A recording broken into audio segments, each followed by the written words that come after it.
வணக்கம், welcome to investor options zone channel. நான் கணேஷ் பாபு. இப்போ இருக்கிற இன்னைக்கு நிலைமை வார் வருமா இல்லை போர் ஆயிடுமா? அதாவது போர் ஆயிடுமான்னு தெரியல. ஏன்னா மிடில் ஈஸ்ட்ல ரொம்பவும் நிறைய வார் கிளவுட்ஸ் ஃபார்ம் ஆயிருக்கு. ஸோ இந்த நேரத்தில் நம்ம டிஃபென்ஸ் ஷேர் அனாலிசிஸ் பண்ணுறது சூட்டபுளாக இருக்கும். வாங்க பார்க்கலாம். ஆசாத் இன்ஜினியரிங், ஜென்டெக், பாரடைஸ் இந்த மாதிரி ஷேர்ஸ் பார்த்துடலாம். நியூஸ் எல்லாம் பார்த்தீங்கன்னா மிடில் ஈஸ்ட்ல எப்போ வேணா வார் வெடிக்கும் என்ற சூழ்நிலையில் இப்போ இருக்கு. ஸோ நாம இப்போ டிஃபென்ஸ் ஷேர்ஸை பற்றி பார்த்துடலாம். இப்போ டிஃபென்ஸ் ஃபண்ட்ஸே இருக்கு. ஆக்சுவலாக மியூச்சுவல் ஃபண்ட்ஸ் பார்த்தீங்கன்னா மோதிலால் ஆஸ்வால் ரீசெண்டாக ஒரு டிஃபென்ஸ் ஃபண்ட் ஓப்பன் பண்ணியிருக்காங்க. அதே மாதிரி HDFCலையும் ஒரு டிஃபென்ஸ் ஃபண்ட் இருக்கு. அதில் இருக்கிற இந்த டாப் ஹோல்டிங்ஸ் நீங்க பார்க்கலாம். இந்துஸ்தான் ஏரோநாட்டிக்ஸ், அந்த மாதிரி கொச்சின் ஷிப்யார்ட், அந்த மாதிரி நிறைய இது இருக்கு. ஸோ அதில் எது நாம இப்போ பார்க்கலாம். இதில் PE ரேஷியோ எது பார்த்துக்கலாம். இதெல்லாம் லைனா யூ கேன் ஸ்டடி. எல்லாமே அதிகமாக தான் இருக்கு. இந்துஸ்தான் ஏரோநாட்டிக்ஸ் கொஞ்சம் கம்மியா இருக்கு, ஆனால் அதோட மார்க்கெட் ப்ரைஸ் அதிகம், 4800 ரூபாய். கொச்சின் ஷிப்யார்ட், சோலார் இண்டஸ்ட்ரி அதெல்லாம் பார்த்தீங்கன்னா எல்லாமே அபவ் 50 அந்த ரேஞ்சில் தான் இருக்கு. மறுபடியும் ஆஸ்ட்ரோ மைக்ரோ அது கொஞ்சம் கம்மியாக இருக்கு. அப்புறம் பார்த்தீங்கன்னா ஏகப்பட்டது பேரஸ் டிஃபென்ஸ், அதெல்லாம் 163, 167 இந்த மாதிரி எக்கச்சக்கமாக இருக்கு. ஸோ PE ரேஷியோ எல்லாமே அதிகமாக இருக்கு. ஸோ ரொம்ப கேர்ஃபுல்லாக தான் யூ டு பி. இது வாட்ச் லிஸ்ட், என்னோட வாட்ச் லிஸ்ட்ல இருக்கிறது. Azad maybe 1-2 share I am owning. எல்லாமே டிஃபன் காஃபி ரேஞ்ச் அந்த மாதிரி தான். ஐ வில் ரொம்பவும் 10,000 20,000 அந்த மாதிரி வாங்கி லாஸ் ஆகக்கூடாது. ஸோ கொஞ்சம் கொஞ்சமாக என்னோட இது இப்படி தான் பண்றது. கொஞ்சம் கொஞ்சமா வாங்கணும். ஒரே மொத்த பணத்தையும் ஒரே இதில் போடக்கூடாது. ஸோ BL அதெல்லாம் பார்த்தீங்கன்னா கொஞ்சம் ரேட் வைஸ் கம்மியாக இருக்கும். இதே ஜென்டெக்லாம் நல்லா பிரேக் அவுட் ஆச்சு ரீசெண்டாக. ஸோ இப்போ நாம ரீசெண்டாக defence stocks to buy ICICI securities கொடுத்துருக்காங்க. ஆசாத், ஜென் டெக்னாலஜி, அப்புறமா இன்னொரு ஸ்டாக்கும் கொடுத்துருக்காங்க, பாரஸ் டிஃபென்ஸ். அதோட டெக்னிக்கல் அனாலிசிஸ் நம்ம பார்த்துடலாம். வாங்கலாமா வேணாமா, எங்கே இருக்கு. ஃபர்ஸ்ட் ஆசாஸ் இன்ஜினியரிங் பார்த்துடலாம். இது ஆல்ரெடி நான் ஓன் பண்ணியிருக்கேன். இப்போ 1 or 2 என்கிட்ட இருக்கு. இல்லை இப்போ பார்த்தீங்கன்னா அது என்ன ஜோன்ல இருக்கு. இதுக்கு பூரா சப்ளை அண்ட் டிமாண்ட் ஜோனை பேஸ் பண்ணி தான் என்னோட கான்செப்ட், என்னோட டெக்னிக்கல் அனாலிசிஸ் இருக்கும். அதை பற்றி என்னது அப்புறமா பார்க்கலாம். சப்ளை அண்ட் டிமாண்ட்னா இப்போ ப்ரெசென்ட்லி பார்த்தீங்கன்னா இப்போ இது லைவ் மார்க்கெட்ல இருக்கு. உங்களுக்கு பார்த்தீங்கன்னா ரிவர்சல் லைன் கீழே வந்திருக்கு. அது கீழே பார்த்தீங்கன்னா ஸ்ட்ராங் டிமாண்ட் ஜோன் at 1580. அது கீழே ஹெவி டிமாண்ட் ஜோன் இங்கே ஒன்று இருக்கு 1425. அது கீழே ஒரு டிமாண்ட் ஜோன் 1 இருக்கு. ஸோ இதெல்லாம் தான் அடுத்தது. In case strong demand zone fail ஆச்சுன்னா அடுத்தது ஹெவி டிமாண்ட் ஜோன் இங்கே வரும். ஸோ நம்ம எப்பவும் வாங்கும்போது நடுவில் எங்கேயும் வாங்கக்கூடாது. எதர் இந்த டிமாண்ட் ஜோன் கிட்ட வாங்கணும், இல்லைன்னா சப்ளை ஜோன் கிட்ட செல் பண்ணணும். நடுவில் எவனாவது நீங்கள் விற்றீங்களா இல்லை பை பண்ணீங்கன்னா அது ஓரளவுக்கு லாபகரமாக இருக்காது. இங்கே ட்ரெண்ட் லைன் வேற இருக்கு. So Azad engineering if it has to go above first trend line, day trend line, downward trend line break பண்ணி மேலே போனால் சப்ளை ஜோன் இருக்கு. இங்கே தெரியும் உங்களுக்கு சப்ளை ஜோன் 1 இருக்கு. அதுக்கு மேலே சப்ளை ஜோன் 2 இருக்கு. மறுபடியும் சப்ளை ஜோன் 3. இந்த லெவல்ஸ்லாம் நீங்கள் பார்த்துக்கோங்க. அதுக்கப்புறம் ஸ்ட்ராங் சப்ளை ஜோன் இருக்கு. ஸோ இது டவுன் ட்ரெண்ட்ல இருக்கு. நீங்கள் கன்சிடர் பண்ணணும்னா it has to go above the trend line first. அப்புறமா நிறைய சப்ளை ஜோன்ஸ் இருக்கு. ஸ்ட்ராங் கேப் அப் வேணும். ஸோ இதுதான் ஆசாத்தோட நிலைமை. அடுத்தது நம்ம பார்க்குறது பியூரா வாட் இஸ் சப்ளை அண்ட் டிமாண்ட்னா டீட்டெயில்டாக நான் கொடுத்துருக்கேன். You can go and study.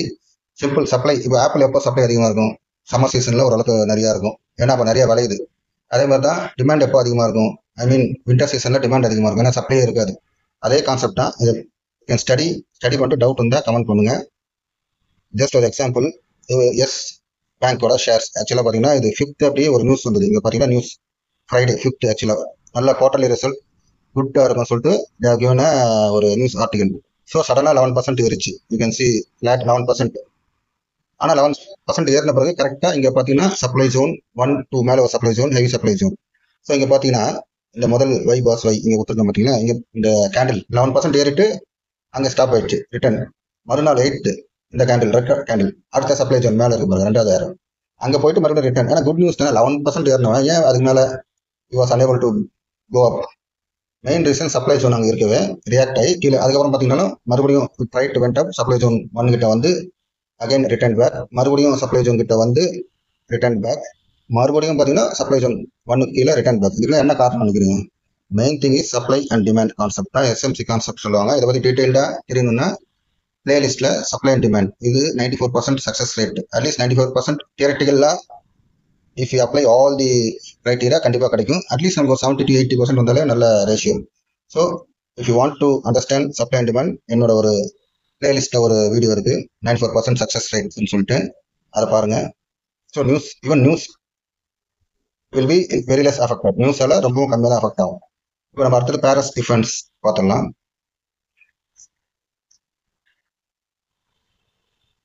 Paras defence பார்த்தீங்கன்னா இதுவும் நல்ல ஸ்டாக் தான். திடீர்னு ஒரு 7-8% கிட்ட இறந்து ஏறும், அப்புறமா இருக்கணும். இப்போ ப்ரெசென்ட் இன்னைக்கு டேட் பிரகாரம் பார்த்தா ஹெவி டிமாண்ட் ஜோன் கிட்ட இப்போ வந்துட்டு இருக்கு.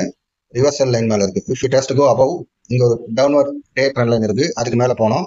அட்லீஸ்ட் ரிவர்சல் லைனுக்கு மேல நல்ல gap up with single large candle வால்யூமோட போய் it has to break the supply zone. இந்த சப்ளை ஜோன் 1 பிரேக் பண்ணாதான் அகைன் ட்ரெண்ட் பாசிட்டிவ் ஆகும். மறுபடியும் மேலேயும் ஒரு சப்ளை ஜோன் இருக்கு 2. இது ரியாக்ஷன் லைன். ஆக்சுவலா இங்க வந்தா ஸ்டாப் லாஸ் ஹண்டிங் நடக்கும். You have to be very careful. அதுக்கு மேல all time high. Suppose heavy demand ஜோனை பிரேக் பண்ணக்கூடாது, ஏன்னா இது heavy demand zone is not break. இது நல்ல ஒரு entry opportunity. whenever there is a heavy demand zone, strong demand zone வரும்போது டெப்ளாய் பண்ணலாம். ஒரு அவங்க கேபிட்டலுக்கு ஏற்ற மாதிரி they can deploy 5% 10% வாங்கலாம். But there's a gap line form இருக்குங்க. So again it may come to the gap line வரதுக்கு chance இருக்கு. If heavy demand zone is broken, at least ஒரு 1 day candle heavy demand zone கீழே close வச்சா it may come to gap line. அதுக்கப்புறமா demand zone 1 இருக்கு, அதுக்கு கீழே again there is a strong demand zone 985 இருக்கு.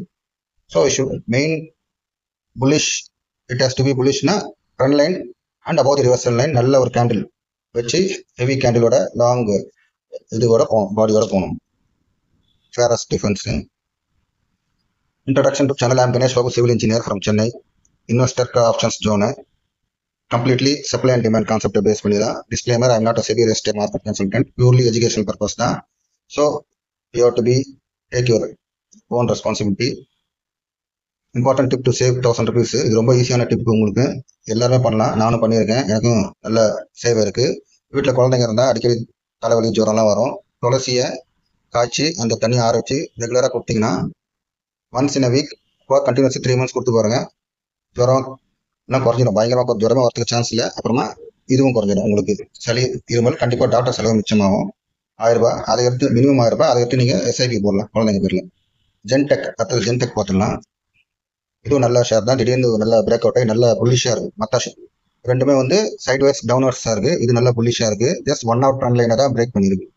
It has come down below 1 hour trend line. இந்த ஒரு ரிவர்சல் லைனை பிரேக் டவுன் ஆகாம இருக்கு. ஸோ புல்லிஷா தான் இருக்கு. பாத்தீங்கன்னா அங்கிருந்து it is wick form, it is getting the order. So இங்க ஒரு மினி சப்ளை ஜோன் ஃபார்ம் இருக்கு, அதுக்கு மேல ஆல் டைம் ஹை.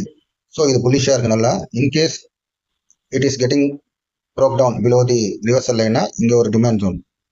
எய்தர் நீங்க டிமாண்ட் ஜோன் கிட்ட வாங்கணும் எப்பவுமே, இல்லை சப்ளை ஜோன் ரியாக்ட் பண்ணிட்டு மறுபடியும் ரிவர்ஸ் ஆச்சுன்னா அப்போ எக்ஸிட்டுக்கு கன்சிடர் பண்ணலாம். இல்லை மறுபடியும் ஒரு என்ட்ரி பண்ணணும்னா ஆல் டைம் ஹை இந்த mini supply zone with long candle heavy வால்யூமோட பிரேக் அவுட் ஆச்சுன்னா அப்போ யூ கேன் கன்சிடர். ஸோ அதுதான் சப்ளை அண்ட் டிமாண்ட். சப்ளை வரும்போது you have to exit, demand வரும்போது you have to buy. In between நீங்க buy பண்ணீங்கன்னா again உங்களுக்கு தெரியும், சடனா ஒரு ஷேர் 20% ஏறும். நீங்க வித்த பிறகு சடனா ஒரு ஷேர் 20% இறங்கிடும் நீங்க வாங்கின பிறகு. இதுதான் சப்போஸ் நீங்க இப்போ இந்த டிமாண்ட் ஜோன் கிட்ட வந்துட்டு ஒரு ஷேரை வித்தீங்கன்னா, டிமாண்ட் ஜோன் ஆகும்போது பொதுவானாவும் அங்கே நிறைய ஆர்டர்ஸ் பை ஆர்டர்ஸ் பிளேஸ் இருக்கும். ஸோ நீங்க வித்த பிறகு என்னாவும் டிமாண்ட் ஜோன் கிட்ட வித்துருப்பீங்க. அங்கே டிமாண்ட் ஜோன் ஆல்ரெடி இன்ஸ்டிடியூஷன்ஸ் பெரிய பெரிய எல்ஐசி அந்த மாதிரி மியூச்சுவல் ஃபண்ட்ஸ்லாம் ஆர்டர்ஸ் பிளேஸ் பண்ணியிருப்பாங்க பை ஆர்டர்.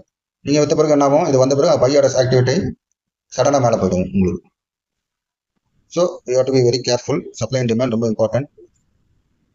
அடுத்தது இன்னொரு கன்ஸ்ட்ரக்ஷன். பீங் சிவில் இன்ஜினியர், நான் குவாலிட்டி கன்சல்டன்ட், ஆக்சுவலாக ஃப்ரீலான்சர். நீங்கள் வீடு கட்டுற மாதிரி இருந்தால் ஒரு இம்பார்ட்டன்ட் விஷயம் சிமெண்ட் ஸ்டீல் அதெல்லாம் ஓகே, ரொம்ப இம்பார்ட்டன்ட். மெயின் நீங்கள் என்ன தண்ணி யூஸ் பண்ணுறீங்கன்றது ரொம்ப ரொம்ப இம்பார்ட்டன்ட். அதை டெஸ்ட் பண்ணி பாருங்க. அதில் குளோரைட் கண்டென்ட் அதிகமாக இருந்தால் உங்கள் பில்டிங் ஆஃப்டர் சம் 2-3 years திடீர்னு கிராக் விட ஆரம்பிக்கும். திடீர்னு பார்த்தீங்கன்னா ஸ்டீல் ராடெல்லாம் கரோஷன் ஆகும். நம்மளுக்கு காரணமே தெரியாது. என்னடா நம்ம நல்ல சிமெண்ட் ஸ்டீல் தானே யூஸ் பண்ணுவோம், நல்ல தானே பிரிக்ஸ்லாம் யூஸ் பண்ணுவோம் யோசிப்பீங்க. ஆனா வாட்டர் ஈவன் குடிக்கிறதுக்கு நல்ல தண்ணி, உப்பு தண்ணி யாராவது குடிப்போமா? அதே மாதிரி தான் இருக்குது. So you to use a portable drinking water. நல்லா இருக்கு குடிக்கிறதுக்கு நல்லா இருக்குன்னு சொல்லிட்டு அதை யூஸ் பண்றது அப்படியே யூஸ் பண்ணக்கூடாது. லேப்ல கொடுத்து குளோரைட் கண்டென்ட் வித்தின் பர்மிசபிள் லிமிட்ல இருக்கணும். ஸோ அது ரொம்ப இம்பார்ட்டன்ட். பில்டிங் கட்டுறவங்க இல்லை அபார்ட்மெண்ட்ஸ் வாங்குறவங்க உங்களோட கான்ட்ராக்டர் உங்களோட பில்டர் கிட்ட வாட்டர் டெஸ்ட் பண்ணீங்களா அதோட சர்டிஃபிகேட்லாம் கேளுங்க, டெஸ்ட் சர்டிஃபிகேட் மறக்காம. So this is the end of the presentation, but this is a new beginning for you as a S&D, supply and demand investor and trader. தயவுசெய்து like பண்ணுங்க, share பண்ணுங்க, மறக்காம comment doubts இருந்தால் என்னோட WhatsApp number இருக்கும், அதில் you can sent the message. Support பண்ணுங்க. Thank you.